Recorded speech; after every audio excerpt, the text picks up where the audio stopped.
May mga bagay na na-realize ako habang syempre tumatanda tayo. Nagiging komplikado yung buhay ng tao. Kaya mas mainam umiwas na lang tayo sa mga bagay na stress at nagbibigay sa atin ng sakit sa puso. Mga problema dito sa mundo, i-enjoy na lang natin sa gumawa tayo ng tama.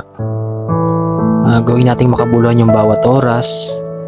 Ilaan natin yung mga free time natin syempre sa mga mahal natin sa buhay. Iparamdam na natin sa kanila na special sila, mahalaga sila, para sa uli wala tayong pagsisihan. Kasi sa buhay ng tao wala nang rewind wala nang balikan. Kaya gawin na natin yung best hanggat tayo nabubuhay. Hiram lang ang buhay natin dito sa mundo. Kaya mas mainam maging mabuting tao.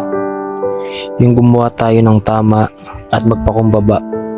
Iwasan natin yung mga inggit dahil minsan lang tayo mabubuhay sa mundo. Kaya gawin nating makabuluhan ng bawat minuto para pag dumating na yung oras natin, tanging magaganda saka masasayang alaala ang iiwan natin sa mga taong minamahal natin sa buhay.